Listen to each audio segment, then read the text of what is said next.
നമസ്കാരം. ഞങ്ങളിപ്പോൾ ഉള്ളത് ബാലഭാസ്കറിൻ്റെ വീട്ടിലാണ്. ബാലഭാസ്കറിൻ്റെ അച്ഛനാണ്. 6 കൊല്ലങ്ങൾ കഴിഞ്ഞിരിക്കുന്നു ആ സംഭവം നടന്നിട്ട്. ഇപ്പോൾ അന്ന് ദൃക്സാക്ഷിയായ സോബി ജോർജ് പറഞ്ഞതെല്ലാം വാസ്തവങ്ങളാണെന്ന് ഇപ്പോൾ തെളിഞ്ഞുകൊണ്ടിരിക്കുന്നു. അച്ഛന് ചിലത് പറയാനുണ്ട്. അന്ന് ഈ സംഭവം നടന്നു, 6 വർഷം കഴിഞ്ഞു. ഇപ്പോൾ അന്നത്തെ ദൃക്സാക്ഷിയായ സോബി ജോർജ് പറഞ്ഞതൊക്കെ യാഥാർത്ഥ്യമാണെന്നുള്ള വിവരങ്ങളാണ് ഇപ്പോൾ പുറത്തുകൊണ്ടിരിക്കണം. അങ്ങനെയാണ്. അങ്ങക്ക് എന്താണ് അതേക്കുറിച്ച് പറയാനുള്ളത്? അല്ല, സത്യം പുറത്തു വരണമെന്ന് തന്നെയാണ് ആഗ്രഹിച്ചത്. അപ്പോൾ ഇയാളെ അന്നേ അവിശ്വസിക്കേണ്ട കാര്യമൊന്നും എനിക്കില്ലായിരുന്നു ആദ്യം തൊട്ടേ. കാരണം ഞങ്ങളുടെ ബന്ധുവല്ല, നമ്മളെ യാതൊരു തരത്തിലുള്ള രീതിയിലും സഹായിക്കാനൊരു ബാധ്യത അയക്കില്ലായിരുന്നു. എന്നിട്ട് ഇങ്ങനെയൊക്കെ പറയണമെന്ന് പറഞ്ഞപ്പോൾ ഞാൻ ശരിയായിരിക്കും എന്ന് തന്നെയാണ് വിചാരിച്ചത്. അന്നും സോബിയെ സപ്പോർട്ട് ചെയ്ത് തന്നെയാണ് ഞാൻ പറഞ്ഞുകൊണ്ടിരുന്നത്. കാരണം അയാൾക്ക് കള്ളം പറയേണ്ട കാര്യമില്ല. അപ്പം അയാൾ പറഞ്ഞത് പലർക്കും പിടിച്ചിട്ടില്ല, സത്യമായിരിക്കും പറഞ്ഞത്. ഇത്രയൊക്കെ ഉള്ളൂ, വേറൊന്നുമില്ല. ഇത് സംഭവം ഈ പൊട്ടിക്കൽ മാഫിയാണ് എന്ന് ഞാൻ വിശ്വസിക്കുന്നു. ഇപ്പം അന്ന് ഈ കള്ളക്കടത്തുകാരുടെ തന്നെ. അപ്പോൾ അവരെന്തും ചെയ്യാൻ പഠിക്കില്ല. അതിനൊരു ഉദാഹരണമല്ല ഇപ്പം നടന്നത്. ഇപ്പോൾ ഒരു സ്കൂട്ടറിൽ പോയ ഒരാളെ കാറ് കൊണ്ട് ഇടിച്ച് മറിച്ചിട്ട് അതിലെ സ്വർണ്ണം എടുത്തുകൊണ്ട് പോയില്ലേ? അതിലെ ഒരു പ്രതിയാണ്. അന്ന് വണ്ടി ഓടിച്ചിരുന്ന ഡ്രൈവറായിരുന്നു. അപ്പോൾ അന്ന് ആ ഇടിച്ചിട്ട സമയത്ത് അയാൾക്ക് വേണമെങ്കിൽ മരിക്കാമായിരുന്നു, മരണം വരെ സംഭവിക്കാമായിരുന്നതല്ലേ. അപ്പോൾ കൊല്ലാനും പഠിക്കാത്ത ആളുകളാണ് അവർ, ഈ അർജുനും കൂട്ടരും. അപ്പോൾ അങ്ങനെ എന്തോ ഇതിൻ്റെ പുറകിൽ ഒരുപാട് കാര്യങ്ങൾ നമുക്കറിയാത്തതാണ്. അത് CBI കൊണ്ടും ഒന്നും അന്വേഷിച്ച് കണ്ടുപിടിക്കാൻ കഴിഞ്ഞിട്ടില്ല. എന്തോ ഇപ്പോഴും CBI അന്വേഷണം ആവശ്യപ്പെട്ടുകൊണ്ടാണല്ലോ നമ്മൾ രണ്ട് പ്രാവശ്യം അന്വേഷിച്ചെന്ന് ഒന്നും കിട്ടിയില്ല. അവരെന്തന്വേഷിക്കാൻ ആദ്യത്തെ റിപ്പോർട്ട് അനുസരിച്ച് തന്നെ രണ്ടാമത് കോപ്പി ചെയ്ത് ഇപ്പോൾ കൊടുത്തിരിക്കുകയാണെന്ന് തോന്നുന്നു. അവർക്ക് ആർക്കും താല്പര്യമൊന്നുമില്ലല്ലോ ഇതിൽ. കാരണം നമ്മളിതിൻ്റെ പുറകെ ഇങ്ങനെ നടക്കണമെന്നുള്ളതല്ലാതെ പണം മുടക്കാനോ അല്ലെങ്കിൽ നമുക്ക് വലിയ സ്വാധീനമോ അങ്ങനെയുള്ള കാര്യങ്ങളൊന്നും ഇല്ലല്ലോ. അപ്പോൾ ഈ CBI വന്ന ഒരു റുട്ടീൻ സാധാരണ പോലീസുകാർ വന്ന് അന്വേഷിച്ച് പോണ പോലെ അന്വേഷിച്ച് പോയി, ഇത്ര തന്നെ. അല്ലാതെ ശരിക്കും അന്വേഷിച്ചിട്ടൊന്നുമില്ല, കോടതി പറഞ്ഞിട്ടും അന്വേഷിച്ചിട്ടില്ല. പക്ഷെ അപ്പോഴും ഉള്ളൊരു സംശയം, ഈ സംഭവത്തിൽ ദൃക്സാക്ഷിയായി ആ സമയത്ത് അദ്ദേഹത്തിൻ്റെ ഭാര്യ ഉണ്ടായിരുന്നു. അവരുടെ ഒരു നിശബ്ദത പലതും ചിന്തിപ്പിക്കുന്നുണ്ട്. എന്തുകൊണ്ടാണെന്നുള്ളത് ഇപ്പോൾ അവരൊന്നും പറയാത്തത് എന്തുകൊണ്ടാണെന്ന് അവർക്കെല്ലാം അറിയാവും. ഞാനെങ്ങനെ പറയാൻ? എനിക്ക് അവരെ കൊണ്ട് പറയിപ്പിക്കാൻ പറ്റൂലല്ലോ. ന്യായമായ അവർ പറയേണ്ടതാണ് കാര്യങ്ങളൊക്കെ. പറയാനില്ലെങ്കിൽ ഇപ്പം നമ്മളെന്ത് ചെയ്യാനോ? ഒരു പക്ഷേ ലക്ഷ്മി നടന്നത് എന്തെങ്കിലും അവർക്ക് എന്താണ് പറയാനുള്ളതെന്ന് ചോദിച്ച് പറഞ്ഞു കഴിഞ്ഞാൽ ഈ പ്രശ്നം നമ്മൾ ഈ മനസ്സിലുള്ള ദുരൂഹതകളങ്ങ് മാറിക്കിട്ടില്ലേ? കേസ് എങ്ങനെ അവസാനിക്കുന്നു എന്നുള്ളതാണ് പ്രശ്നം. നമ്മുടെ മകൻ മരിച്ചത് കൊലപാതകമാണെന്ന് ഞാൻ വിശ്വസിക്കുന്നു. അതായിരിക്കാനേ സാധ്യതയുള്ളൂ. കാരണം അവൻ്റെ അന്നത്തെ കൂട്ടുകെട്ടും കൂട്ടുകെട്ടെന്ന് പറഞ്ഞാൽ അവൻ്റെ കൂടെ കൂടിയിരുന്ന ആളുകളും അവൻ്റെ മാനേജർമാരും ഒക്കെ ഈ കള്ളക്കടത്തുമായിട്ട് ബന്ധമുള്ള ആളാണ്. വിഷ്ണു സോമസുന്ദരൻ എന്ന് പറഞ്ഞ ഒരുത്തൻ, തമ്പി പ്രകാശൻ തമ്പി, അവരൊക്കെ മറ്റേ കോഫപ്പസ് അനുസരിച്ച് ജയിലിൽ കിടന്ന ആളുകളാണ്. കള്ളക്കടത്തിന് പിടിച്ച് അറസ്റ്റ് ചെയ്ത് ജയിലിൽ കുറേ ആൾ കിടന്നതാണ്. എത്ര ആൾ കിടന്നതുണ്ടോ? അപ്പോൾ അവരൊക്കെ ചെയ്ത് കാണുമായിരിക്കും, അവരൊക്കെ ഇതിനകത്ത് കാണുമായിരിക്കും. ഇവൻ്റെ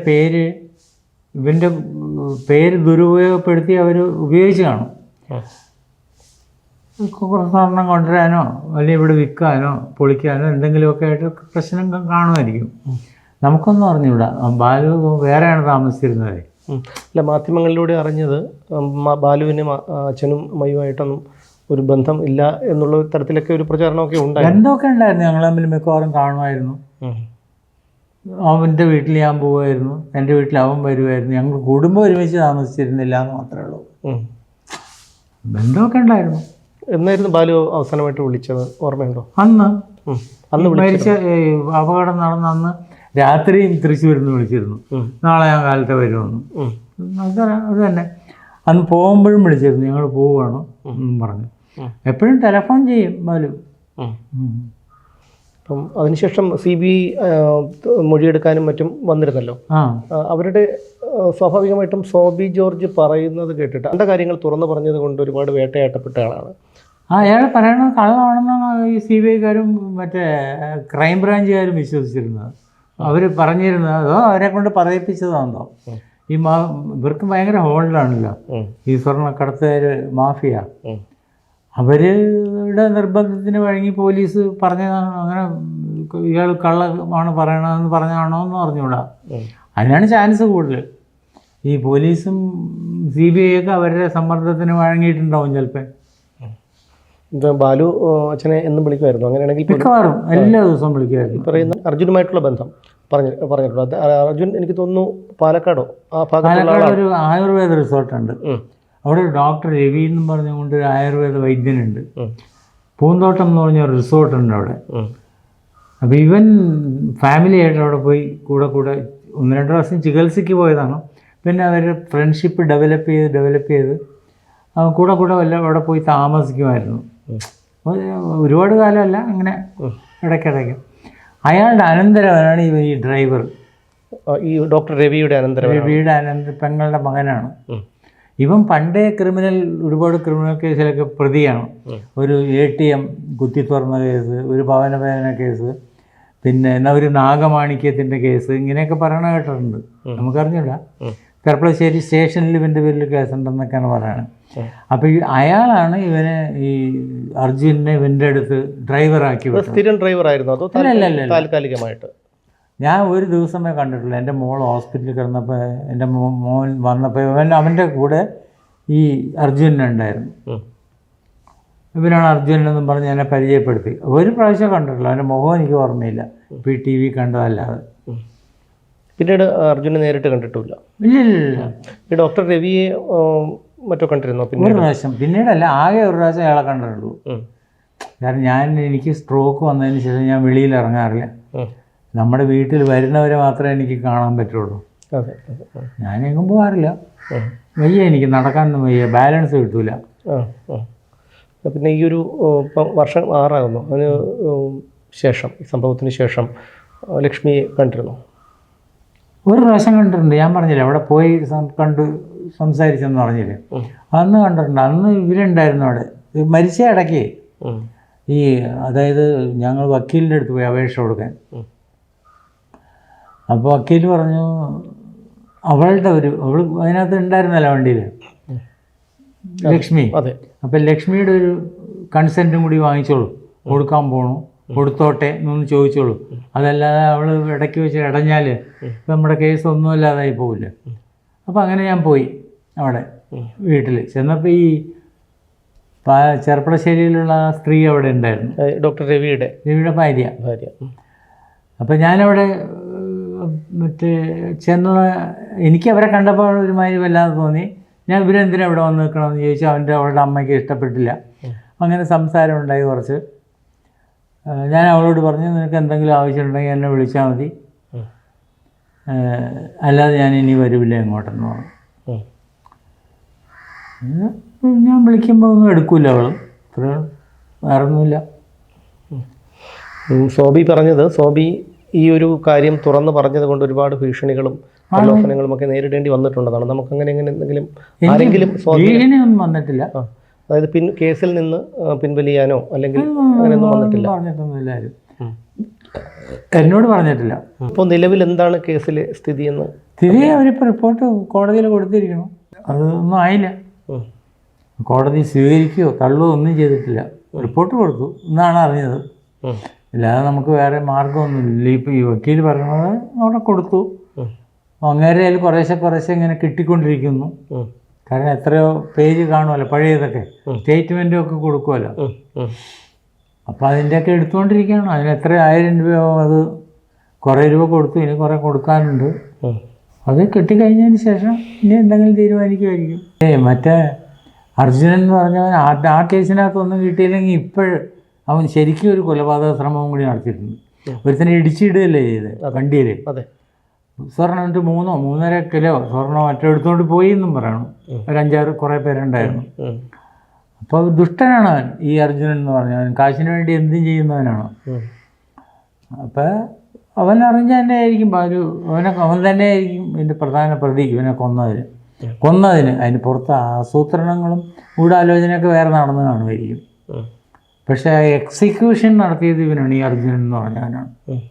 പക്ഷെ ആ സമയത്ത് അപകടം നടന്ന സമയത്ത് താനല്ല എന്ന് അർജുനും പറയുന്നുണ്ടായിരുന്നു. അവൻ പറയണം. പക്ഷേ ഇവള് മറ്റേ ക്രൈംബ്രാഞ്ചിനും CBIക്കും മറ്റേ സ്റ്റേറ്റ്മെൻറ്റ് കൊടുത്ത് അർജുനാണ് ഓടിച്ചതെന്ന്. പിന്നെ അവർ ഈ ഫോറൻസിക് തെളിവൊക്കെ എടുത്തല്ല, ബ്ലഡൊക്കെ, ഞങ്ങളുടെയും ബ്ലഡൊക്കെ എടുത്തുകൊണ്ട് അവൻ്റെ ബ്ലഡൊക്കെ ആയിട്ട് മാച്ച് ചെയ്തു ബാലുവിൻ്റെ. അപ്പോൾ ബാലു അല്ല ഓടിച്ചതെന്ന് അവർ ക്ലിയറായിട്ട് റിപ്പോർട്ടിൽ എഴുതിയിട്ടുണ്ട്. അർജുനൻ തന്നെയാണ് ഓടിച്ചതെന്ന്. പക്ഷേ അവൻ സമ്മതിക്കില്ല. അത് മാത്രമല്ല, ബാലുവാണ് വണ്ടി ഓടിച്ചത്, അതുകൊണ്ട് അവന് ഒരുപാട് നഷ്ടങ്ങളുണ്ടായി, ഞങ്ങൾ 1 കോടി രൂപ അവന് കൊടുക്കണമെന്ന് പറഞ്ഞ് അവൻ കേസും ഫയൽ ചെയ്തിട്ടുണ്ട്. അങ്ങനെ ഒരു സംഭവം ഉണ്ടായി. കേസ് ഫയൽ ചെയ്തിരിക്കുകയാണ്. 1 കോടി നടത്തിക്കൊണ്ടിരിക്കുകയാണ് MACT-ൽ. 1,30,00,000 രൂപ അവന് കിട്ടണം കോമ്പൻസേഷൻ. 1 കോടി മതി. ആര് കൊടുക്കണമെന്നാണ് നിങ്ങൾ? ഞാൻ 1-ാം പ്രതി കക്ഷി ഞാനാണ്. 2-ാം കക്ഷി എൻ്റെ ഭാര്യ. 3-ാം കക്ഷിയാണ് അവൻ്റെ ഭാര്യ, ബാലുവിൻ്റെ ഭാര്യ. വാഹനത്തിന് ഇൻഷുറൻസ് ഉണ്ടായിരുന്നു. അപ്പോൾ സ്വാഭാവികമായിട്ടും അങ്ങനെയാണെങ്കിൽ വാഹനത്തിന്റെ ഇൻഷുറൻസ് അല്ലേ, ക്ലെയിം അല്ലേ അദ്ദേഹത്തിന് കിട്ടിയത്? പിന്നെ എന്തടിസ്ഥാനത്തിലാണ് നിങ്ങൾ പൈസ? ഒരു വിരട്ടലായിരിക്കും മറ്റേ കേസിൽ നിന്ന് പിന്മാറാൻ. അത് ആ കേസ് നടന്നുകൊണ്ടിരിക്കുമ്പോൾ അനന്തകൃഷ്ണൻ എന്ന് പറഞ്ഞൊരു DYSP ഉണ്ട് CBIയുടെ. അയാൾ പറഞ്ഞു ആ കേസ് പിൻവലിപ്പിക്കാം, നിങ്ങൾ ഈ കേസ് പിൻവലിച്ചാൽ മതി. അപ്പോൾ അദ്ദേഹത്തിന് ഒരു താല്പര്യം ഉണ്ടായിരുന്നു. അയാൾക്കൊരു പ്രത്യേക താല്പര്യം അവരോട് ഉണ്ടായിരുന്നു. അല്ല, അദ്ദേഹമാണല്ലോ പറഞ്ഞത് ഒരു പാവം പട്ടര് പയ്യനാണ്, അവൻ അങ്ങനെ ചെയ്യില്ല എന്നൊക്കെ പറഞ്ഞതായിട്ട് മാധ്യമങ്ങളിലൂടെ വായിച്ചിരുന്നു. പാവം നമ്പൂരി പയ്യനാണ്. അപ്പോൾ ഒരു അനന്തകൃഷ്ണൻ ബയസ്ഡ് ആയിരുന്നു. അയാൾ അവരുടെ ഭാഗം ക്ലിയറായിട്ട് അവരുടെ ഭാഗത്തായിരുന്നു. എല്ലാം കൊണ്ട് ഓരോ സംസാരത്തിൽ നിന്നും മനസ്സിലാവില്ല. ഞാനും പ്രിയയും കൂടി ഒരു ദിവസം ചേർന്ന് സംസാരിച്ചപ്പോൾ പ്രിയ ഒരുപാട് വെറൈറ്റിയാണ് അയാൾ സംസാരിച്ചത്. ഒരു കാര്യമില്ലാതെ നമ്മളാരും ബാലുവിൻ്റെ കൂടെ അല്ലായിരുന്നു, എതിർത്താണ് നിന്നിരുന്നത്. ഇപ്പം നിങ്ങൾ അവനെ സപ്പോർട്ട് ചെയ്യാൻ വന്നേക്കണം എന്നാണ്. അല്ല, അതാണ് ചോദിക്കാനുള്ളത്. കാരണം ഇപ്പോൾ അച്ഛൻ പറഞ്ഞപ്പോഴാണ് ഞങ്ങളും അറിയുന്നത്. കാരണം മാധ്യമങ്ങളിലൂടെയുള്ള അറിവ് ഞങ്ങൾക്കും പ്രേക്ഷകർക്കും എല്ലാവർക്കും ഉള്ളൂ. മാധ്യമങ്ങളിലൂടെ അറിയുന്നത് ഈ ബാലുവായിട്ടൊക്കെ വളരെ അകൽച്ചയിലായിരുന്നു എന്നും മറ്റുമൊക്കെയാണ്. ശരി, തെറ്റാണത്. അതൊന്നും ശരിയൊന്നുമില്ല. എല്ലാം അന്ന് തൊട്ടേ ഞങ്ങളെല്ലാം ഒരുപോലെ തന്നെയായിരുന്നു. അപ്പോൾ അതായത് ബോധപൂർവ്വം നിങ്ങൾ തമ്മിൽ ഇങ്ങനെ ഒരു അകൽച്ചയാണെന്നൊക്കെ അത്രേ ഉള്ളൂ. ബാലുവിൻ്റേത് ഒരു പ്രണയവിവാഹമായിരുന്നു. അത് ആ വിവാഹം നടക്കുന്നതിൽ ഏറ്റവും കൂടുതൽ എതിർപ്പ് പ്രകടിപ്പിച്ചത് കുടുംബമായിരുന്നു. അതിൽ തന്നെ ഏറ്റവും കൂടുതൽ എതിർപ്പ് അച്ഛനായിരുന്നു എന്നൊക്കെയാണ് മാധ്യമങ്ങളൊക്കെ പറയുന്നത്. എന്തായിരുന്നു അതിലെ ശരി? എതിർപ്പെന്ന് പറഞ്ഞാൽ ഞങ്ങൾക്ക് ഇഷ്ടമല്ലായിരുന്നു. കാരണം 18 വയസ്സ് പ്രായമായിട്ടില്ലായിരുന്നു അധികം. ഒരു തൊഴിലില്ല. BMAക്ക് പഠിച്ചുകൊണ്ടിരിക്കുകയായിരുന്നു. വിദ്യാഭ്യാസം കംപ്ലീറ്റ് ചെയ്തില്ല. പിന്നെ തൊഴിൽ, അമ്മാവൻ പഠിപ്പിക്കുന്ന വയൽ, അതിങ്ങനെ വന്ന് പ്രാക്ടീസ് ചെയ്യുന്നു എന്നുള്ളതല്ലാതെ അതൊരു തൊഴിലാക്കി കൊണ്ടു നടക്കുന്ന ഒരു സ്ഥിതിയായിരുന്നില്ല. അപ്പോൾ എൻ്റെ അടുത്ത് ഒരു ദിവസം, ഞാൻ യൂണിവേഴ്സിറ്റി പോസ്റ്റ് ഓഫീസിൽ പോസ്റ്റ് മാസ്റ്ററായിരുന്നു, ഇവളും കൂടി ലക്ഷ്മി കൂടി വന്ന് പറഞ്ഞ് ഞങ്ങൾ സ്നേഹിക്കുന്നു, കല്യാണം കഴിക്കാൻ തീരുമാനിച്ചു. ഞാൻ പറഞ്ഞു കല്യാണം കഴിക്കാൻ തീരുമാനിച്ചെങ്കിൽ പിന്നെ എന്നോട് വന്ന് പറയണെന്തിനാ? അപ്പം കല്യാണം കഴിക്കുന്നത് ഇഷ്ടമല്ലായിരുന്നു. കാരണം വരുമാനമില്ല. വരുമാനമില്ല. എങ്ങനെ ജീവിക്കും? എങ്ങനെയാണ് ജീവിക്കാൻ? ഒരു തൊഴിലില്ല, വേറെ തൊഴിലൊന്നും അറിഞ്ഞും കൂടാ, ഒന്നും പഠിച്ചിട്ടുമില്ല. ഒരു MA PSC എക്സാമിനേഷൻ പോലും എഴുതിയിട്ടില്ല, എഴുതാൻ പറഞ്ഞിട്ട്. MA പാസ്സായില്ല. അപ്പോൾ പിന്നെ അതിന് നമ്മൾ പറഞ്ഞു 2 കൊല്ലം കഴിഞ്ഞിട്ട് കല്യാണം കഴിക്കാം, 2 കൊല്ലം വെയിറ്റ് ചെയ്യും, ഈ MA ഒക്കെ കഴിയട്ടെ എന്ന് പറഞ്ഞു. അപ്പോൾ അപ്പോഴേക്കും അവളുടെ വീട്ടുകാർ, അച്ഛനും അമ്മയും, അവളുടെ അച്ഛൻ വേറെ അടവ് പ്രയോഗിച്ചു. ഇവക്ക് മറ്റേ പാപ്പനങ്ങോട്ടുള്ളൊരു പയ്യനുമായിട്ട് പ്രേമമായിരുന്നു അന്ന്. അപ്പോൾ അത് ഉടനെ നടത്തി കൊടുക്കും, അവന് കല്യാണം കഴിച്ചു കൊടുക്കും. അപ്പോൾ ഇവനും വിചാരിച്ച് ഏതെങ്കിലും അവൾ കയ്യിൽ നിന്ന് പോകും, അതുകൊണ്ട് ഇപ്പം തന്നെ കഴിച്ചേക്കാമെന്ന് വിചാരിച്ച് അങ്ങനെ പോയി കഴിച്ചതാണ്. അല്ലാതെ നമ്മൾ ഭയങ്കരമായിട്ട് എതിർത്തെങ്കിൽ അവൻ കല്യാണം കഴിക്കാനൊന്നും പറ്റുമൊന്നുമില്ല. അങ്ങനെയൊന്നും എതിർത്തൊന്നുമില്ല, ഇഷ്ടമല്ലായിരുന്നു. കാരണം അപ്പോഴത്തെ കണ്ടീഷൻ അതായിരുന്നു അവൻ്റെ. അതായത് ഒന്നുമില്ല, നമുക്ക് ഒരു വാടക വീട്ടിലാണ് നമ്മൾ താമസിച്ചുകൊണ്ടിരുന്നത് ആ സമയത്ത്, DPAയിൽ. സ്വന്തമായി വീട് പോലും ഇല്ലായിരുന്നു. അതിന് ശേഷമാണ് ഒരു വീടൊക്കെ വെച്ചത്. ഇവിടെ താമസിപ്പിക്കാനും പറ്റില്ല. പിന്നെ എൻ്റെ മോളെന്ന് പറഞ്ഞാൽ ഒരു സുഖമില്ലാത്ത കുട്ടിയായിരുന്നു അന്നേ. പലതരത്തിലുള്ള അസുഖങ്ങളുണ്ടായിരുന്നു അവൾക്ക്. മരിച്ചുപോയി ആ കുട്ടി. അപ്പോൾ പിന്നെ എങ്ങനെ നമ്മൾ നടത്തി കൊടുക്കും? ഞാൻ നമ്മുടെ ഒരാളെ അവൻ്റെ യൂണിവേഴ്സിറ്റി കോളേജിൽ തന്നെ ഉള്ളൊരു പ്രൊഫസറെ, ഒരു ടീച്ചർ അവളുടെ അച്ഛനോട് സംസാരിച്ചായിരുന്നു. 2 കൊല്ലം കഴിയട്ടെ, നമ്മളൊന്ന് നടത്തി കൊടുക്കാം, അവനെന്തെങ്കിലും ഒരു പണിയാവട്ടെ, ഇതൊക്കെ പറഞ്ഞതാണ്. ആ സാറിൻ്റെ പേര് ഞാൻ മറന്നത് എന്താണെന്ന്. അങ്ങേര് സംസാരിച്ചു അവളുടെ അച്ഛനുമായിട്ട്. ഇല്ലില്ല, അത് ഉടനെ തന്നെ നടത്തിയില്ലെങ്കിൽ അവൾ നടത്തണമെന്ന് അവർക്ക് നിർബന്ധമായിരുന്നു. കാരണം ഇവന് നല്ല വരുമാനം ഉണ്ടായിരുന്ന സമയത്ത് ഈ പ്രോഗ്രാമൊക്കെ നടത്തിയിട്ടേ, അത് തന്നെയല്ല നല്ല വരുമാനം എന്ന് പറഞ്ഞാൽ ഭയങ്കര വരുമാനമൊന്നുമല്ല, ജീവിക്കാനുള്ള കാശൊക്കെ കിട്ടുമായിരുന്നു ഈ പ്രോഗ്രാം നടത്തി. അവരെന്ന് പറഞ്ഞാൽ അയാളൊരു വിജയമോഹനി മില്ലൊരു സാധാരണ വർക്കറായിരുന്നു ഇവരുടെ അച്ഛൻ. അപ്പോൾ അവർക്ക് കിട്ടാവുന്ന ഒരു നല്ല പയ്യനായിരുന്നു. വലിയ ചിലവൊന്നുമില്ലാതെ കിട്ടുന്ന ഒരു ഇതല്ലേ എന്ന് വിചാരിച്ചാണ് അവർ ചെയ്യിച്ചതാണത്. ആ സമയത്ത് നമുക്ക് ഇഷ്ടമല്ലാതല്ല, നമ്മളതിനോട് യോജിപ്പില്ലായിരുന്നു. കാരണം എങ്ങനെ ജീവിക്കും? അതെ, ഒരാശങ്കയുണ്ടായിരുന്നു, അതുകൊണ്ട് പറഞ്ഞു എന്നുള്ളത് അത്രേ ഉള്ളൂ. ഇപ്പോൾ ആരായാലും പറയും, അത് പറഞ്ഞില്ലെങ്കിലാണ് കുറ്റം. ഇനീഷ്യൽ സെറ്റപ്പ് എന്ന് പറഞ്ഞാൽ വീട്ടിൽ കട്ടിൽ വാങ്ങിച്ചത്, ഫർണിച്ചർ വാങ്ങിച്ചത്, ഗ്യാസ്, ഇതെല്ലാം ഞാൻ എൻ്റെ കയ്യിൽ നിന്ന് പൈസ മുടക്കിയാണ് അവന് വീട് സെറ്റപ്പ് ചെയ്ത് കൊടുത്തത് എല്ലാം. അങ്ങനെ അല്ലായിരുന്നു, നമുക്ക് അങ്ങനെ എതിർപ്പുണ്ടായിരുന്നെങ്കിൽ നമ്മളങ്ങനെ ചെയ്യുമായിരുന്നു. ഞാൻ ഇഷ്ടം പോലെ ആവശ്യം പോലെ അല്ല, എൻ്റെ കയ്യിലുള്ളതിനനുസരിച്ച് അവൻ്റെ അമ്മയ്ക്കും ഉണ്ടായിരുന്നു ശമ്പളം. അപ്പോൾ ഞങ്ങളുടെ 2 പേരുടെയും പൈസയെന്ന് അവന് കൊടുക്കുമായിരുന്നു കാശ് അന്ന്. പിന്നെ വിവാഹം കഴിഞ്ഞതിന് ശേഷം ലക്ഷ്മിയായിട്ടൊക്കെ നല്ല രീതിയിലുള്ള ബന്ധമല്ലേ? അവളുമായിട്ട് യാതൊരു ബന്ധമില്ലായിരുന്നു നമുക്ക്. കാരണം ഞാനവിടെ പോകുമ്പോൾ കാണുമ്പോൾ സംസാരിക്കും എന്നുള്ളതല്ലാതെ ഞാൻ ചെല്ലണമെന്നും ഇഷ്ടമല്ലായിരുന്നു അവൾക്ക്. കാരണം ഇവനപ്പോൾ കുറേശ്ശെ കാശ് കിട്ടിത്തുടങ്ങി. അപ്പോൾ അതൊക്കെ നമ്മൾ വാങ്ങിച്ചുകൊണ്ട് പോകുമെന്നുള്ളൊരു തോന്നൽ അവൾക്കുണ്ടായി. കാശിങ്ങനെ കൂടുതലിങ്ങനെ വരാൻ തുടങ്ങിയപ്പോൾ ഭയങ്കര എതിർപ്പായി അവൾക്ക് എന്നോടൊക്കെ. അവനൊന്നും നേരെ നോക്കൂല. ഞാനവിടെ നിന്ന്, നിങ്ങൾ വിശ്വസിക്കുമോ, 18 കൊല്ലം അവരൊരുമിച്ച് താമസിച്ച് ഞാൻ മിക്കവാറും പോകുമായിരുന്നു അവിടെ. ഒരു നേരത്തെ ആഹാരം പോലും ഞാൻ അവിടെ നിന്ന് കഴിക്കാൻ പറഞ്ഞിട്ടില്ല. അതും ഒന്ന് ഈ കട്ടൻ ചായ തരും ഇടയ്ക്കിടയ്ക്ക്, പാലില്ല എന്നും പറഞ്ഞുകൊണ്ട് കട്ടൻ ചായ ഇടും. കട്ടൻ ചായ വരുമ്പോൾ അത് കുടിച്ചിട്ടുണ്ട്, അത്രേ ഉള്ളൂ. അല്ലാതെ വേറെ ഒരു സാധനവും ഞാൻ അവിടെ നിന്ന് കഴിച്ചിട്ടുമില്ല, തന്നിട്ടുമില്ല. ഇല്ലാതെ ഭയങ്കര ദാരിദ്ര്യത്തിനൊന്നും പോകേണ്ടി വന്നിട്ടേ ഇല്ല. കാരണം ഞങ്ങളുണ്ടായിരുന്നു അവനെ ഹെൽപ്പ് ചെയ്യാൻ. അതോടൊപ്പം തന്നെ ബാലു പിന്നീട് പ്രശസ്തനായതിനു ശേഷം പ്രോഗ്രാംസൊക്കെ ഒരുപാടുണ്ടായിരുന്നു, ഇഷ്ടംപോലെ പ്രോഗ്രാം ഉണ്ടായിരുന്നു. അതുപോലെ തന്നെ അദ്ദേഹത്തിൻ്റെ ഒരു സമ്പാദ്യം ഉണ്ടല്ലോ, അതൊക്കെ അച്ഛനും അമ്മയ്ക്കും ഒറ്റ പൈസ വാങ്ങിച്ചിട്ടില്ല അവൻ്റെ നിന്ന്. കാരണം എനിക്കറിയാം അവന് ജീവിക്കാൻ സമ്മതിക്കില്ല ഞങ്ങൾക്ക് പൈസ. അവർ ഭയങ്കര ആർത്തിയായിരുന്നു പൈസയ്ക്ക്, ആ കുടുംബം. അത് തുറന്ന് പറയണത് എനിക്ക് യാതൊരു പേടിയില്ല. ഇതിന് പേടിക്കുന്ന ഉള്ള കാര്യമല്ലേ അത്.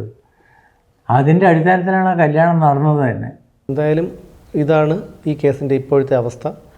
CBI അന്വേഷണം പോലും ഫലം കണ്ടില്ല എന്ന് തന്നെ നമുക്ക് അനുമാനിക്കാം. അവർക്ക് താല്പര്യമില്ല എന്നാണ് അച്ഛൻ പറയുന്നത്. അതുപോലെ തന്നെയാണ് ദൃക്സാക്ഷിയായ സോബിയും പറയുന്നത്. അദ്ദേഹത്തിൻ്റെ അനുഭവം ഞങ്ങൾ DNA ന്യൂസിലൂടെ പുറത്തു വിട്ടിരുന്നു.